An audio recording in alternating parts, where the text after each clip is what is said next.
3 years ago, in a moment balanced between life and death, I saved a woman who was being hunted. To protect her, I was stabbed several times and nearly died in a freezing alley. She cried, swore she would repay me, and begged me to marry her. Out of shared hardship and sympathy, we got married. What I didn't know was that my wife was the daughter of a billionaire. When I went with her to a prenatal checkup, her billionaire father showed up and gave me two choices. First, take 10 million and leave, cutting off all ties with them forever. Second, stay, but have no claim to the family fortune, and the child would take her mother's surname. She was already 7 months pregnant. I chose the second option. I believed my sincerity would move her. Instead, she fell for the wealthy young man who had come with her father. She blamed me for ruining her chance at love, called me an obstacle, and shouted, "How dare a poor man like you be with someone like me, a princess?" Behind my back, she aborted our 7-month-old child, poisoned me slowly, and in the end, she removed my oxygen mask herself. Before I died, I asked her if she had ever loved me. She sneered. Never. I died full of resentment. When I opened my eyes again, I had been reborn. This time, I chose to let her go. 2 options. First, take 10 million and leave my daughter. You can name your price.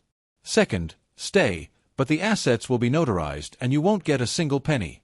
The child will take the Han family surname. The suffocating feeling was gone. The scene felt painfully familiar. Wasn't this Peter Han, the billionaire of City A? And beside him stood Diana, 7 months pregnant. Had I returned to the day the billionaire acknowledged his daughter? I pinched myself. The sharp sting confirmed it. I had really been reborn. In my previous life, I chose the second option for Diana. I thought it would prove my love. In the end, she betrayed me for another man and caused my death. I could still see the hatred on her face before I died. Now that fate had given me another chance, I wouldn't make the same mistake. I pulled my wrist out of Diana's grip, took a deep breath, and said firmly, "I choose the first option." Both Diana and Peter stared at me in shock.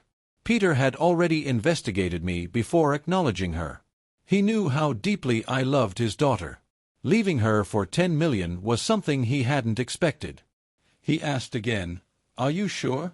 "Diana is 7 months pregnant. If you leave, I will have someone force her to abort. The Han family will never allow a stray dog's child into our family." I was certain. Even if she stayed with me, she would abort the child. Because in my previous life, she did it for another man. Before I died, she told me the truth. Even before her father appeared, she had cheated on me. As for whether the child was mine, she couldn't be sure. The first time I heard that, it felt like a blade cutting into me. Now, I felt nothing. I had seen through her. To show my resolve, I raised my voice. "I'm sure. I choose the first option." Diana snapped out of her shock and rushed toward me, eyes full of disbelief. "Kevin, do you know what you're saying? I'm your wife. I'm carrying your child. You're abandoning us for 10 million. Her neck veins stood out as she shouted. If I hadn't lived through my previous life, I might have been fooled by her righteous anger. Wasn't this what she wanted? To take the 10 million without being blamed, I repeated her own words. "Diana, we're from different worlds. Forcing this won't make us happy. I'm just a poor man with nothing to offer you. I don't want to be an obstacle to your happiness. You have the right to chase your dreams. I'm nothing. I won't fool myself. You're a princess. I'm not worthy." Tears filled her eyes. For a second, I wondered if I had misjudged her. Was she really hurt? But I refused to overthink it. I turned to Peter. Seeing her cry so dramatically, he stopped arguing and transferred 10 million to me immediately. With the money in my account, I walked away without looking back. The Han family's power was greater than I imagined. The divorce papers were already prepared. I didn't have to do a thing. Everything was handled. No need to see her again. That night, I met my friend Samuel to celebrate the divorce.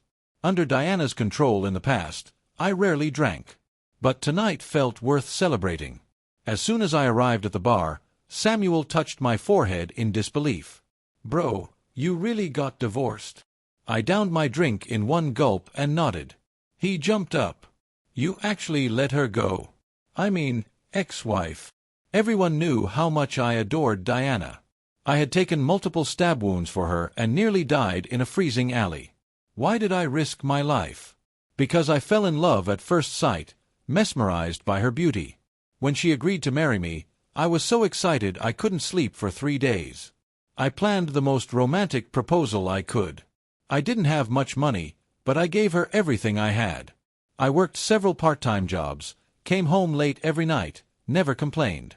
Whatever she wanted, I tried to give it to her. Even if she wanted the stars, I would try to reach them. And yet, the woman I cherished in my hands betrayed me and caused my death. I tapped Samuel's head lightly to stop him from bringing it up again. Tonight was about having fun. After drinking for a while, I went to the restroom. And then I saw her. Diana stood surrounded by her friends. She wore an elegant short dress. There was no sign she had ever been 7 months pregnant. I had to admit, she was stunning. Even when pregnant, her figure had been flawless. Now, no one could tell she had just had an abortion. And yet, she was drinking at a bar right after it. I sneered. She was living freely. I tried to avoid them, but one of her friends grabbed my sleeve. Kevin, stop. You pushed Diana to this state. She was blind to marry someone like you. You abandoned your wife and child for money. You'll get what you deserve. She pointed at Diana, who was crying pitifully. Anyone would feel sorry for her. But after knowing the truth, I felt nothing. Let go, I said coldly. She raised her voice, attracting a crowd. Look at this man. He abandoned his girlfriend of years for money. Used her, then threw her away. My friend was forced to abort a 7-month-old baby. Who will stand up for her? Whispers spread through the crowd. Men these days are heartless. They'd do anything for money. Diana walked toward me, voice trembling. Kevin, was it my dad who forced you with money? If so, I'll talk to him. Just don't break up with me. Her shoulders shook as she cried. In my previous life, she told me the child wasn't mine. I didn't know if she said it out of spite, but this time, I wanted confirmation. I pulled out my phone and showed a random paternity test result I had found online. Don't accuse me falsely. Since you're crying like this, explain this. Diana's face changed instantly. She didn't even notice the name on the report wasn't mine. Her friend tried to defend her, but Diana quickly grabbed her arm and left. Looks like the test wasn't even necessary. Her reaction told me everything. I thought I would feel heartbroken. Instead, I felt relieved. After they left, I dragged Samuel to another spot and kept drinking. After tonight, I would focus on my career. In the past, I had given up the chance to study abroad to stay by Diana's side. I studied jewelry design. With my talent, I could have become well known. This time, I wouldn't miss it. I took the 10 million and flew to Italy.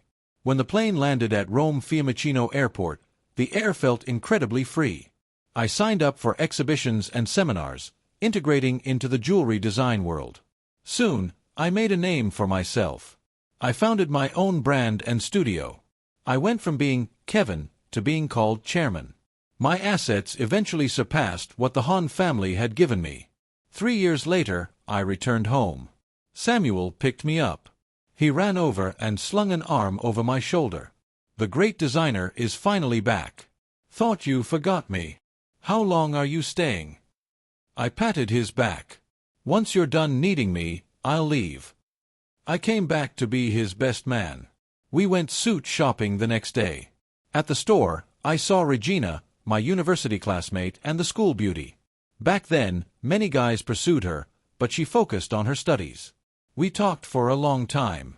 I learned she also worked in jewelry design.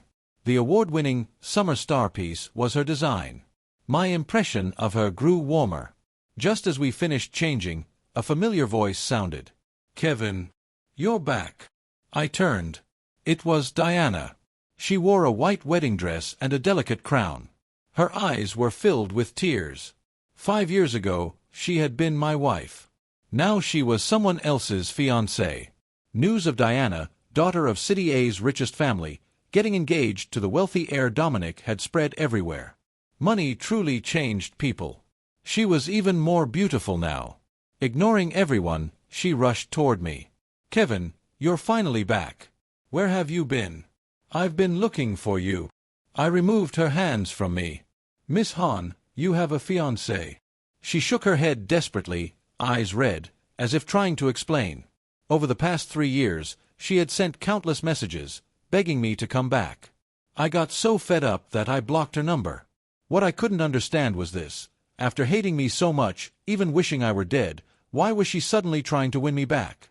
Before I could think too deeply about it, Regina's voice cut through the awkward silence. "Miss Han, do you two know each other?" Regina had won this year's Summer Star Award, and the event had been hosted by the Han family, so of course she knew Diana. The moment Diana saw Regina, an unmistakable flash of jealousy crossed her eyes. Diana had always been controlling. When I was with her, I deleted every female contact from my phone for her, clients included. So when she saw me standing next to another woman, she couldn't hide the jealousy. She didn't answer Regina. Instead, she looked straight at me. "How do you two know each other? Who is she?" I slipped an arm around Regina's shoulder and said, "I'm Regina's boyfriend." Regina glanced up at me but didn't deny it. Instead, she calmly introduced me to Diana. "Miss Han, this is Kim, an Italian jewelry designer. He's won several major international awards. His designs are known for their creativity and exquisite craftsmanship, and he has a strong reputation in the European market. The necklace you're wearing, he designed it." Diana instinctively reached up and touched the necklace around her neck. Regina and I both looked surprised. I hadn't expected that necklace, auctioned for an astronomical price back in China, to have been bought by Diana. And Diana clearly hadn't expected this either. The poor man who once worked multiple part-time jobs was now a renowned designer. I couldn't help but smile faintly. I didn't want any more interaction with her. After giving Samuel a quick nod, I took Regina's hand and left. Perhaps out of consideration for the Han family's reputation, Diana didn't follow. I led Regina to my car. Neither of us spoke on the way. The atmosphere was a little awkward. Regina broke the silence first. "What's your relationship with Diana?" Hearing her name made me fall quiet. I didn't know how to explain it. Regina seemed to sense my hesitation and didn't press further. Instead, she took my hand and suggested we grab something to eat at a street stall. She pulled me toward a snack street. I never expected the famous Regina, the big designer, to come to a place like this. It reminded me of the past. When I was with Diana, she would never set foot in places like this. Whenever I suggested it, she would scold me first. I always had to be careful with her emotions. But with Regina, I felt relaxed in a way I hadn't in years. Maybe because I was in such a good mood, we both drank quite a bit. Regina couldn't handle alcohol as well as I could. After 2 bottles, she was already tipsy. I put my arm around her and walked her home. The bracelet on her wrist looked so familiar. Wasn't that the bracelet I designed in college?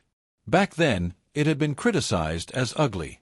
I lost confidence for a while, until someone bought it at an auction. That moment gave me the courage to keep going. As her warm breath brushed against my ear, memories flooded back. When I used to look at this face, my heart would race uncontrollably. Regina was beautiful, but differently from Diana. Her beauty wasn't sharp or aggressive. It was calm, comforting. When we reached her building, she hugged me tighter. It had been 3 years since I'd held a woman. Her body felt soft and warm in my arms. With her delicate features so close, it was hard not to let my thoughts wander. But I restrained myself. I wouldn't take advantage of her. I helped her to the entrance, and she leaned weakly against my chest. She murmured softly, "Kevin, it's been so long. I missed you." Hearing that felt like an electric current running through me. Worried about her safety, I made sure she got inside. As soon as I stepped in, I noticed a photo frame on her desk.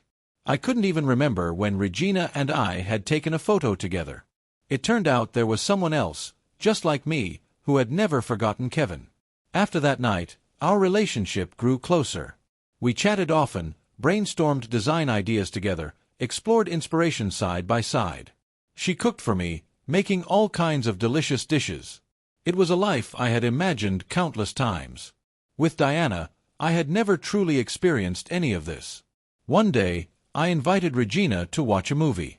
In the dim theater, she leaned close and asked softly, "Kevin, what kind of girl do you like?" My heart skipped. I was about to answer when a proposal happening in the theater interrupted us. We clapped for the newly engaged couple. That night, I kept thinking about her question. If I had another chance to answer, what would I say? I thought, it should be. My thoughts were cut off by Regina calling me. As soon as I picked up, I heard the excitement in her voice. "Kevin, I have good news. A major client invited me to be their exclusive designer." I could hear how thrilled she was. Becoming an exclusive designer meant royalties, guaranteed demand, influential connections, enormous fees, and instant international recognition. It was every designer's dream. She told me the client would meet her that afternoon. She was nervous and asked me to go with her. I promised I'd wait downstairs. After driving there, she went up first. I was about to bring her phone up when I witnessed something. Inside the private room sat Diana, arms crossed arrogantly. "Do you know what kind of relationship Kevin and I have? You're always around him. How shameless. If you leave him, I'll consider working with you. Otherwise, I'll make sure you're blacklisted. You'll never work in jewelry again." I hadn't expected Regina's client to be Diana. I was sure Regina hadn't either. Diana's offer was generous. I heard everything clearly from outside the door. Most people wouldn't refuse terms like that. It reminded me of when Peter used 10 million to force me to leave. My hand dropped to my side. To Regina, I was only a former classmate. Whatever she chose, I would respect it. Just as I turned to leave, I heard her voice. Regina let out a cold laugh, her eyes full of disdain. "I don't need you to tell me what kind of relationship Kevin and you have. If he wants to tell me, he will. If you're trying to force me to leave someone in such a sneaky way, I'm sorry, I can't do that. If you don't appreciate my designs, there's no need to collaborate. I want my jewelry to be worn by people who truly appreciate it." The door opened, and our eyes met. Her face was flushed with anger. In that moment, something shifted in my heart. I reached out and took her hand. That was all I could offer, silent reassurance. The next second, Diana rushed out. Her voice was hoarse, filled with pleading. "Kevin, can you listen to me for a moment? I'm sorry. I was wrong. Please don't leave me. After everything, I realize you were the best to me. Can you come back?" Her eyes were red. I smiled coldly. "Miss Han, are you joking? Everyone knows Kevin abandoned his wife and child for 10 million. Now you're saying I was the best to you? Doesn't that sound strange?"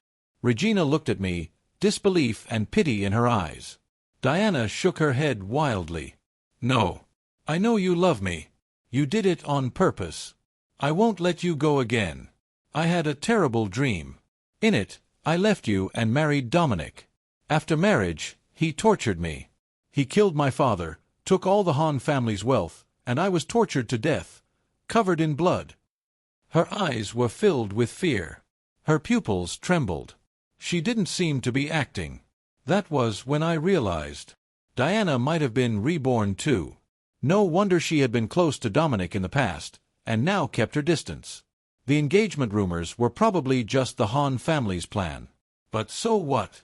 Love that comes too late is worth less than grass. Her affair and that 7-month pregnancy had been real. To avoid making Regina suspicious, I said only one thing. "You're crazy." I tried to pull Regina away, but Diana clung to me, crying uncontrollably. "Hwyan, listen to me. I'm not crazy. It's all true. I know I hurt you, but I want to make it right. Kevin, give me a chance. I promise I'll never leave you again." When I didn't respond, she glared at Regina. "You won't be with me because of her, right? What exactly is your relationship?" I instinctively shielded Regina. "No matter what we are, I've already introduced you." I grabbed Regina's hand and left, Diana's heart-wrenching sobs echoing behind us. The air felt heavy. I drove to the outskirts to clear my head. Regina stepped out, stumbled, and fell into my arms. Our eyes met. Something unspoken hung between us. Finally, she asked softly, "Kevin, what are we to each other?" Looking at her flushed face, I lost my composure. When I didn't answer immediately, disappointment flashed across her eyes. She turned to leave. I grabbed her. Unable to hold back, I kissed her. Her eyes widened, then slowly closed as she kissed me back. I didn't know when it started, but I had developed feelings for her. She was gentle, thoughtful, understanding. And for all these years, her heart had been steady. These were things I never had with Diana. I had wanted to ask her to be my girlfriend many times, but standing before someone I loved so much, I felt inferior. She was so outstanding. But now I understood. If you love someone, you love boldly. That kiss was my answer. "Do you mind my past?" I asked. She shook her head. "I only care that your future includes me." I had never felt such happiness. We officially became a couple. She told me she had liked me since university. She even applied to the same company as I did. But that year, Diana was pursuing me. When Regina learned I had married, she went abroad. Loving someone for 3 years only to hear they'd married, it felt like being cut by a blade. Fortunately, her career flourished overseas. At a young age, she became a well-known designer. The bracelet on her wrist had indeed been bought for me. Hearing that, I kissed her forehead. Back then, I did have feelings for her. If one of us had been braver, maybe things would have been different. But fate gave me another chance. And I wouldn't miss her again. I proposed soon after. I spent 3 days and nights designing a necklace called The One for her. I chose the most luxurious wedding dress and invited all our friends and family to witness our engagement. The engagement ceremony of designers Kim and Regina was held on January 13th. 2 top designers, perfectly matched, became a celebrated story in the industry. News of our engagement played repeatedly on major brand billboards. And just as we raised our glasses to celebrate, breaking news flashed across trending searches. Diana, daughter of a wealthy businessman from City A, had committed suicide. The Han family holds considerable power, and they sent people to track me down. Regina was worried that if things spiraled out of control, it would damage my reputation. So she persuaded me to go see Diana. Following my wife's advice, I reluctantly agreed to see what had become of her. Before leaving, I kissed Regina on the forehead. "Wait for me to come back." The Han family's people escorted me to the hospital. Diana lay on the bed, her face drained of all color. Her eyes were hollow, as though her soul had been sucked out of her. But the moment she saw me, they suddenly lit up. She seemed to forget there was still an 4 in her hand and ran toward me barefoot. Her voice was choked, and she looked like someone who had endured unbearable pain. "Kevin, I heard you got engaged today. Tell me this isn't true, right? You love me so much. How could you get engaged to someone else? You swore to me. You said you would only love me forever. How could you suddenly stop loving me?" Her eyes brimmed with tears, her lips trembling. I took a deep breath and forced myself to stay calm. "Diana, we ended long ago. From the moment you did those terrible things to me in the past life, fed me slow poison, personally removed my oxygen mask, and had the baby aborted at 7 months, we were already over." She looked as though she'd been struck. Her body swayed, disbelief filling her eyes. Past life. There were only the 2 of us in the room. I had no intention of hiding it anymore. Diana knew about my rebirth. If it weren't for hers, how could this life have changed so drastically? When my words sank in, she let out a heart-wrenching scream. Her sobs echoed through the entire room. She dropped to her knees in front of me, pleading, "Kevin, I'm sorry. In the past life, I did so many things to hurt you. It was my fault. I wasn't human. But in this life, I know I've made mistakes. Can't you forgive me and give me another chance?" I looked at her kneeling there, and my heart did not waver. The agony from my previous life still felt like blades carving into my chest. Not everything can be fixed with an apology. "Diana, you destroyed my love for you with your own hands." She lifted her tear-streaked face, her eyes filled with despair and helplessness.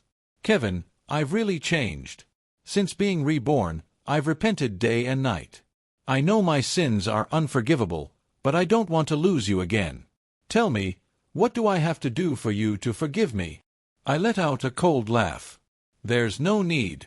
I already have someone I want to protect for the rest of my life. There's no possibility for us anymore. She had nothing left to say, only endless sobbing. Her body shook violently from the pain. I didn't spare her another glance. Regina was waiting downstairs, and I couldn't wait to see the woman I loved. When I rushed out of the hospital, I saw her, the person I cherished most. Regina was smiling brightly, like a blooming flower. We held each other tightly. She was even more thoughtful and caring than I had imagined. Since our engagement, she had taken meticulous care of every aspect of my life. She also cared deeply about my family, often bringing bags of gifts, big and small. She earned unanimous praise from both friends and relatives. Half a month later, we received our marriage certificate. Walking out of the Civil Affairs Bureau, I held Regina's hand tightly. Looking at the two red marriage certificates, my heart overflowed with joy and emotion.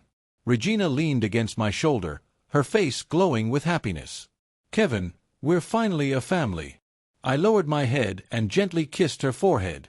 Yes, Regina. From now on, we'll stay this happy forever. That very day, I received a call from an unfamiliar number. It was Diana. I was about to hang up when she said, "Kevin, listen to me. I promise, after this call, I'll never disturb you again." Thinking this would truly be the last time, I clenched my jaw and chose to listen. Her voice was soft on the other end. "Kevin, today I saw you and Regina walk into the Civil Affairs Bureau. It felt so familiar, just like 5 years ago when you held my hand and took me there. That day, I was so happy. I think Regina must be feeling the same way I did back then. I know I hurt you deeply. I have no right to ask for your forgiveness. But I want to correct something I said in my past life. I told you I never loved you. That was a lie. I did love you. I just realized it too late. I wish you and Regina all the happiness in the world. I'll never disturb you again." Before the call ended, I heard a scream from her side. Then, with a loud splash, the line went silent. The next day, a sensational news story spread across major media outlets. Diana, the daughter of a wealthy family, had drowned herself in the river because of a love tragedy. The one blamed was her fiancé, Dominic. Before her death, she had left evidence of Dominic's infidelity on the bridge. When Peter heard the news, he was furious and immediately ordered a citywide search for Dominic. When they found him, Peter wanted to tear him apart. I understood that this was Diana's final act for me in this lifetime. She knew that after her death, Peter would surely blame me. So she shifted the blame to Dominic. And in the previous life, after I died, it had also been Dominic who caused her death. At last, the story between Diana and me came to an end. I lay on the large, soft bed, waking up with Regina in my arms. The first rays of the morning sun shone over us. Our story was only just beginning. Regina hugged me and asked coquettishly, "Honey, do you want a boy or a girl?" I gently bit her lip and replied with affection, "As long as it's your child, I'll love it."